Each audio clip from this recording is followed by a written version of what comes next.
नमस्कार, quantum astrology में आप सभी का हार्दिक स्वागत है। मैं हूं astrologer Satyavrat Upadhyay and UPSC teacher. आज का जो विषय प्रसंग है कि आपके कर्मों का फल कैसे मिलता है, या आपके बुरे कर्म आपका पीछा क्यों नहीं छोड़ते। और इस पूरे कॉन्सेप्ट को समझने के लिए हम नाड़ी ज्योतिष का सहारा लेंगे।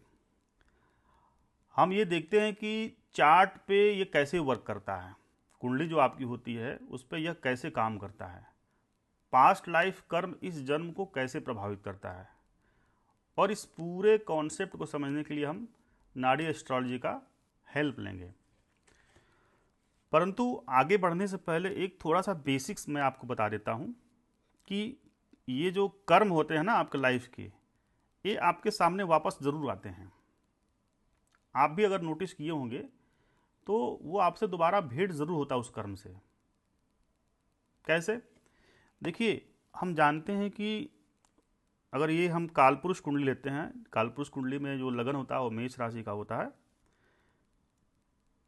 और इसका जो लगन होगा ना, लगन क्या होता है बेसिकली, हम जिस स्थान पे जन्म लेते हैं, जिस टाइम पे हमारा बर्थ होता है, उसी प्लेस से हम ईस्ट डायरेक्शन में एक अगर हम इमेजनरी लाइन ड्रॉ करें, और वह इमेजनरी लाइन जो है अर्थ से बिल्कुल टच करते हुए एकदम सीधी रेखा में आकाश में अनंत ब्रह्मांड में जाए, और जिस राशि पे, जिस जोडियाक पे वो फॉल करेगी, वही जोडियाक आपका लगन होगा। और लग्न राशि ही आपकी बताती है कि आपकी पर्सनालिटी क्या है, आपका व्यक्तित्व क्या है, आपका कद काठी कैसा होगा, आप सोचते कैसे हैं, आप दिखते कैसे हैं, आपके दिमाग में क्या चल रहा है। तो first house is your personality, आप जो जन्म लेते हो वो डिनोट करता है। सेकेंड हाउस क्या होता है? सेकेंड हाउस आपके फैमिली होती है। क्योंकि आप जन्म लेते हो तो आपका इंटरेक्शन फैमिली से होता है। कुछ सीखते हो बोलना, थर्ड हाउस से कम्युनिकेशन। फोर्थ हाउस आपका कंफर्ट जोन है, आपका सुख है, माँ के पास आप बहुत सुखी रहते हो। फिफ्थ हाउस में जो आपका कुछ विद्या सीखते हो, एजुकेशन होती है।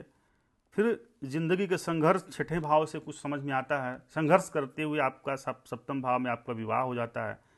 फिर जो है कुछ आपको विवाह के बाद आपको मृत्यु का एहसास होता है, भय का एहसास होता है, बाधाएं लाइफ में आती है। फिर उस भय से मुक्ति के लिए आप धर्म के रास्ते में प्रवेश करते हैं, नवे भाव में। धर्म को समझते हुए आप अपना कर्म करते हो, और कर्म करते हुए आपका साइन ऑफ एक्वेरियस में पहुंचते हुए, जहाँ की आपको कुछ जो है लोग ड्रम बजाते हुए आपका स्वागत कर रहे हैं कि आपने तो जीत लिया है इस जगत को। और जीतते हुए आप तुरंत 12वें भाव में प्रवेश करके मोक्ष की बात करते हो, साल्वेशन की बात करते हो, मेडिटेशन की बात करते हो। वहीं पे जाके फिर मृत्यु होती है। अगर आप इस जन्म मृत्यु से मुक्त हो गए तो आपको मोक्ष मिल जाएगा, फिर आपको इस पृथ्वी पे आने की आवश्यकता नहीं है। परंतु आपके कर्म बाकी रह गए हैं, तो फिर से आप 12वें हाउस से आपको फर्स्ट हाउस में इंटर करना पड़ेगा। तो यह चक्र हमेशा चलता रहेगा, और तब तक चलता रहेगा जब तक कि आपके कर्म नष्ट नहीं हो जाते हैं पूरी तरीके से। मतलब ये हुआ कि आपके कर्म जो है साइक्लिक प्रोसेस में आपके सामने टकरा रहे हैं बार बार। और यह 12वां जो हाउस होता है, 12वां जो घर होता है, यह मीन राशि होता है, इसको पाइसेस बोलते हैं। और मीन राशि का अगर सिंबल देखा जाए, सिंबल के ऊपर अगर हम थोड़ा सा ध्यान दें तो देखिए, दो मछलियां हैं और बिल्कुल सर्कुलर पाथ में एक दूसरे को ऐसे मुंह बाए हुए एक तरह से एक परिक्रमा कर रही है, घूम रही हैं, तैर रही हैं पानी में। इस मछली को देखिए तो इसका डायरेक्शन घूमने का ये है, दूसरी मछली का डायरेक्शन भी देखिए उसी के जस्ट फॉलो करती हुई एंटी क्लॉकवाइज में। इसका यह मतलब है कि वो जो घूम रही है दोनों मछलियां ना, वो ये दिखा रही है कि आपके कर्म बार बार आपके सामने आएंगे जब तक वो कट न जाए। मतलब उससे आपकी मुक्ति नहीं मिलेगी, क्योंकि 12th हाउस में पाइसेज है। और पाइसेज ये आप बार बार याद दिलाएगा कि आपके पास वो कर्म आएंगे, उससे मुक्ति नहीं मिलेगी। आपने अगर किसी को प्रताड़ित किया है तो वो कर्म आपके पास आएगा किसी न किसी रूप में। इस बेसिक कॉन्सेप्ट को अगर आप समझ गए तो अगला जो नाड़ी कॉन्सेप्ट मैं बताने जा रहा हूं कर्म को समझने के लिए, वो बेहतर तरीके से समझ में आ सकता है। अब इस नाड़ी ज्योतिष में मतलब कि इसको हम और खोलते हैं, थोड़ा सा और विस्तार करते हैं। चौथा घर क्या होता है बेसिकली, अगर देखा जाए सिंपल भाषा में, कि सुख स्थान होता है, सुख भाव, होम होता है, मदर होती है, जितने भी प्रकार के सुख हो सकते हैं वह फोर्थ हाउस होता है। परंतु नाड़ी ज्योतिष में इसे हम आगामी कर्म कहते हैं। क्या कहते हैं? आगामी कर्म, या कुछ लोग इसको आगामी कर्म भी बोलते हैं। आगामी कर्म का मतलब क्या होता है? नाम से लग रहा ना, आने वाला कर्म। मतलब कि I want to do something tomorrow, like I want to go to pay my income tax. This is the thought process. ठीक है, whatever is generated in your mind, that is a thought process, एक plan है। मतलब कि आगामी कर्म आपका एक थॉट प्रोसेस है। नाड़ी ज्योतिष के हिसाब से आपके सारे जो थॉट प्रोसेस इस फोर्थ हाउस में स्टोर होते हैं। फोर्थ हाउस क्यों इंपॉर्टेंट है? क्योंकि फोर्थ हाउस आपका थॉट्स ऑफ रिजर्वायर है। यही फोर्थ हाउस में आपका कैंसर होगा ना, कर्क राशि, कैंसर, कैंसर साइन। कर्क राशि की क्या प्रॉपर्टी होती है? किसी चीज को स्टोर कर लेना, क्योंकि यहां वाटरी साइन है, वाटरी साइन, जलीय राशि। अब जब कर्क राशि जलीय राशि हो गया, यानी कि जल के सारे गुण धर्म इसके अंदर विद्यमान होंगे। और जल की क्या प्रॉपर्टी होती है? जानते हैं कि वाटर जो होता है अपने अंदर किसी चीज को डिजॉल्व कर लेता है, और इसकी डिजॉल्विंग कैपेसिटी काफी हाई होती है वाटर की, बहुत ज्यादा होती है। ये सोचिए कि कार्बन डाइऑक्साइड को भी डिजॉल्व कर लेता है अपने अंदर वाटर। वाटर में कुछ भी डालेंगे ना तो उस चीज को डिजॉल्व करना शुरू कर देगा और अपने अंदर समाहित कर लेगा, आत्मसात कर लेगा। तो आत्मसात कर लिया, इसका मतलब ये होगा कि उसकी मेमोरी कहीं ना कहीं वाटर में मौजूद है। बड़े बड़े जो हमारे महर्षि ऋषि मुनि अपने हाथ में पानी लेकर के कमंडल से पानी निकालते थे और उसे मंत्र से अभिमंत्रित करके प्रायः किसी न किसी को श्राप दिया करते थे गुस्से में आकर के, और श्राप देने के बाद क्षमा याचना की प्रक्रिया चलती थी। फिर वो उपाय भी बताते थे कि भाई कैसे इससे मुक्ति मिलनी है। तो आप ये देखो कि उस मंत्र में शक्ति है और जल ने उस मंत्र की शक्ति को अवशोषित कर लिया। इसका तात्पर्य यह है कि उस जल की प्रॉपर्टी है कि किसी न किसी चीज को अपने अंदर स्टोर कर लिया। वाटर के पास मेमोरी है। इसी सिद्धांत पे तो एक व्यक्ति को नोबेल मिल गया आज के मॉडर्न फिजिक्स में। तो इसका यह तात्पर्य है कि जो भी आप सोच रहे हो फर्स्ट हाउस में, जो भी थॉट प्रोसेस आपकी है, किसी के प्रति गलत भावना का विचार करते हो, आपके मन में किसी के प्रति पाप आ जाता है, तो वह मस्तिष्क में ही तो स्टोर होता है, आपके माइंड में। यह फोर्थ हाउस में स्टोर होता है। तो फोर्थ हाउस आपका आगामी कर्म हो गया।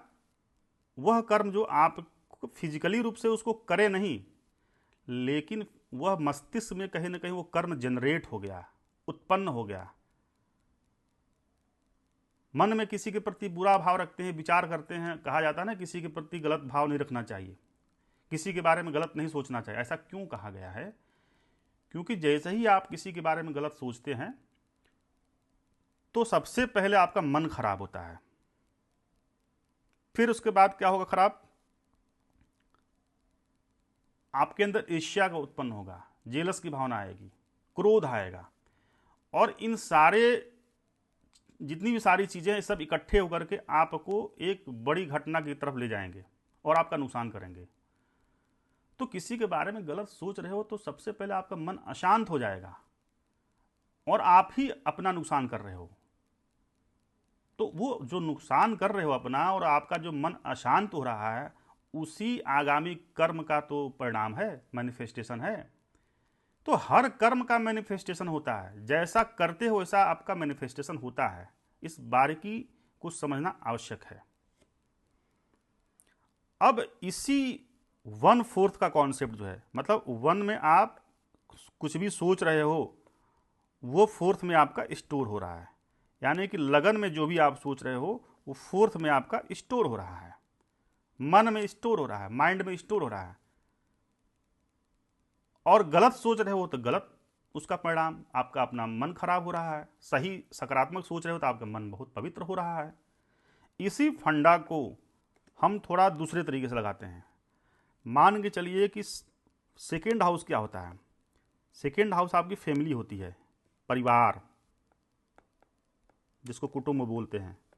स्पीच भी होता है, बोलते हो ना आप, जो स्पीच सेकेंड हाउस से होता है। अब इन केस मान के चलिए कि आपकी जो थॉट प्रोसेस है फैमिली के प्रति नेगेटिव हो जाए, फैमिली के बारे में गलत भावना रखते हैं। परिवार में आपके भाई आते हैं, बहन, आपके चाचा आते हैं, चाचा के जो परिवार होते हैं, मतलब जो भी कुटुंब है आपके सब फैमिली के हिस्से हैं। और किसी के प्रति आपकी गलत भावना है, आप मान के चलिए किसी के प्रति आप ये सोच रहे हैं कि हम उसका जो है पूरा साम्राज्य खत्म कर दें, उसकी प्रॉपर्टी के साथ बेईमानी कर दें, उसको चीट कर दें या उसकी हत्या करवा दें। ये सारे भावना आपके मन में अगर उठ रही हैं फैमिली के प्रति, तो क्या होगा? उसका मैनिफेस्टेशन कहाँ होता है? कुंडली के किस भाव में होता है? आप जब फर्स्ट हाउस में सोच रहे हो तो इसका प्रभाव आपका 4th हाउस में मिल रहा है, मतलब फर्स्ट का 4 से कनेक्शन हो रहा है। तो जब आप सेकेंड हाउस में सोचोगे कोई भी बात, सेकेंड हाउस से रिलेटेड कोई भी नेगेटिव बात सोचोगे अपनी फैमिली के प्रति, तो उसका भी मैनिफेस्टेशन 4th हाउस में होगा। कहाँ से 4th हाउस? सेकेंड से 4th, ठीक है। यानी सेकेंड से काउंट करो तो 1 2 3 4, यानी कि 5वें भाव में इसका मैनिफेस्टेशन होगा, ठीक है। और 5वां भाव क्या होता है? आपके चाइल्ड होते हैं, संतान, एजुकेशन, आपका एजुकेशन, साथ साथ में आपके बच्चों का एजुकेशन। जब आप किसी अपने परिवार के प्रति गलत भावना रखते हैं, आप बहुत बुरा भावना रखते हैं, तो निश्चित तौर पे इसका जो परिणाम आपको आपके बच्चे भुगतेंगे। आप देख लो, हजारों आपको उदाहरण मिलेंगे कि आप जो है ईर्ष्या करते हैं अपने फैमिली से, फैमिली के किसी मेंबर से, उसका नुकसान करते हैं बार बार, तो आपके जो संतान जो है 2 कौड़ी के निकल जाते हैं। संतान है हो करके भी नहीं है, हो करके नहीं होने का मतलब कि किसी काम का नहीं है, शराबी है, नशेड़ी है, या उसकी उम्र कम है, या उसकी एजुकेशन 2 कौड़ी की है। अगर आप फैमिली के प्रति अच्छा बर्ताव करेंगे तो आपके संतान बहुत अच्छा रहेंगे। भले ही आप गरीब हो, लेकिन संतान आपकी बहुत अच्छे स्वभाव के होंगे, अच्छा करने वाले होंगे, समाज में तरक्की करने वाले होंगे। अगर आप 4th हाउस मतलब अपनी माँ के प्रति गलत सोच रखते हो, तो 4th फ्रॉम 4th क्या हुआ? 4th फ्रॉम 4th मतलब कि चौथे भाव से अगर चौथा काउंट करेगा तो आपका 7th हाउस आएगा। मतलब कि आप अपनी माँ को प्रताड़ित करोगे तो आपकी पत्नी जो है आपको परेशान करेगी। इसके भी आपको हजारों उदाहरण मैं दे सकता हूँ। आपकी पत्नी जो है आपसे बदला लेगी, क्योंकि आपने अपनी माँ को परेशान किया, अपने घर के कंफर्ट को आपने ख़त्म किया, सुख ख़त्म किया, तो आपकी पत्नी आपसे बदला लेगी। ये पूरा चक्र को समझिए। उदाहरण के तौर पे मैं आपको उदाहरण दूंगा कि धृतराष्ट्र जो है अपने फैमिली के प्रति, सेकेंड हाउस, फैमिली के प्रति गलत सोचे। फैमिली में कौन था? पांडव। पांडु के जो भी पुत्र, पांडु तो उनके भाई थे, असली हकदार तो पांडु ही थे। देखिए किसी कारणवश जो है धृतराष्ट्र को गद्दी संभालनी पड़ी। वो भी अंधे थे, अपने अंधे होने का काफ़ी उनको इन्फीरियरिटी थी। कुड़ते रहते थे कि यार हम राजा तो हैं लेकिन हम अंधे हैं, देख नहीं सकते हैं, शासन नहीं चला सकते हैं ठीक से, एक बस रबर स्टैम्प के रूप में हम हैं। तो अपनी फैमिली के प्रति गलत भावना रखते थे। दुर्योधन तो उनका संतान रखता ही था, परंतु धृतराष्ट्र भी दुर्योधन के प्लानिंग एंड प्लॉटिंग में मदद करते थे। लाक्षागृह, और द्रौपदी का अपमान राज्यसभा में, ये किसके सामने हो रहा है? धृतराष्ट्र। धृतराष्ट्र राजा है ना, सबसे ज़्यादा लायबल है वो। भले ही वो गलती नहीं कर रहा, परंतु सबसे ज़्यादा अगर कोई जिम्मेदारी किसी की है, दायित्व है, तो धृतराष्ट्र की थी, क्योंकि उनके राज्यसभा में सारी चीज़ें हो रही थी। और सबसे ज़्यादा अगर कोई उसका हकदार है पूरे प्रॉपर्टी का, तो वह है पांडव। युधिष्ठिर को बनना चाहिए था सम्राट, लेकिन उनको रुका गया, और नहीं तो उनके साथ अपमान किया गया, कई बार छल किया गया, और उसमें धृतराष्ट्र पूरी तरीके से शामिल थे। यहां तक बात आ गई कि 5 गांव सिर्फ चाहिए, पांडवों को सिर्फ 5 गांव चाहिए था, और दुर्योधन का कथन यह था कि मैं सुई के नोक के बराबर नहीं दूंगा। और हुआ क्या? फाइनली सब कुछ देना पड़ा, जो चीज जिसकी है उसको मिल गई। और किसकी कीमत पे? सारे कौरव मारे गए। मुखाग्नि देने के लिए भी तरस गए थे धृतराष्ट्र। मतलब 100 पुत्र मारे गए उनके, सारे कौरव, एक भी कौरव नहीं बचा। तो आप जो है अपने कर्म को कैसे बोए, अपनी फैमिली के डिस्ट्रॉय किए, फैमिली के प्रति गलत भाव रखे, और नतीजा क्या हुआ कि आपका पुत्र ही आपका शत्रु बनेगा। इसका ये मतलब प्रेडिक्शन हुआ कि अगर आप अपने परिवार के प्रति गलत भावना रखते हैं, परिवार को सताते हैं, तो आपका पुत्र होगा, पुत्र या संतान होगा, और वह संतान आपको मारेगा तिल तिल करके। ये प्रेडिक्शन है। देख लो, एक नहीं 100 पुत्र हुए, बड़े खुश हुए होंगे धृतराष्ट्र। अब ये भी जो अंधेपन की जो कहानी है ना, ये भी साधारण नहीं है। धृतराष्ट्र पास्ट लाइफ में वो बहुत क्रूर राजा हुआ करते थे, और अपने सैनिकों को उन्होंने आदेश दिया कि एक नदी में एक हंस तैर रहा था अपने 2 बच्चों के साथ, और आदेश दिए सैनिकों को कि हंस को जो है अंधा कर दो और उसके दोनों संतान को मार दो।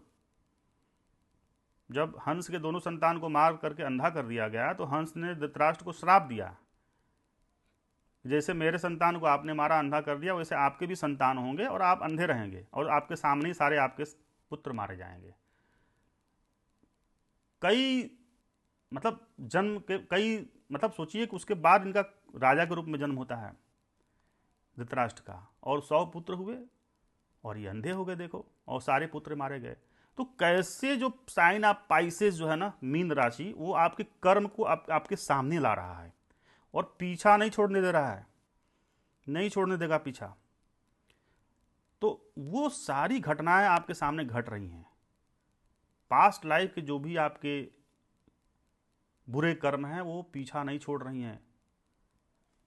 राजा दशरथ गलती से ही मार दिए थे श्रवण कुमार को, जानबूझ के नहीं मारे थे, लेकिन श्रवण कुमार के जो माता पिता थे ना, श्राप दे दिए उनको कि जाओ, जिस तरीके से हम तड़प रहे हैं, हम लोग तड़प रहे हैं अपने पुत्र के लिए, वैसे आप भी तड़पोगे। तो देखो क्या हुआ उनके साथ, रामचंद्र जी के लिए तड़पे वो, और तड़प करके मर गए। तो जो भगवान हैं, जो भगवान तुल्य लोग हैं, जो महापुरुष हैं, वो लोग इस कर्म से मुक्त नहीं हो पा रहे हैं। अहंकार है उनके अंदर। तो हम और आप क्या हैं? तो आप देख सकते हैं कि आपके जो कर्म है वो पीछा क्यों नहीं छोड़ रहे हैं। इसीलिए किसी के प्रति गलत भावना नहीं रखना चाहिए, गलत कर्म नहीं करना चाहिए। आप कर्म करो तो सोच समझ के करो, क्योंकि अपना जो मुसीबत खुद मोल ले रहे हो। आप एक कर्म करके, कोई भी गलत कर्म करके, घटिया कर्म करके उसको जो जस्टिफाई कर देते हो, बड़ा अच्छा लगता होगा, लेकिन दूसरे के दृष्टिकोण से भी कभी देखना चाहिए खुद को कि हमने क्या किया।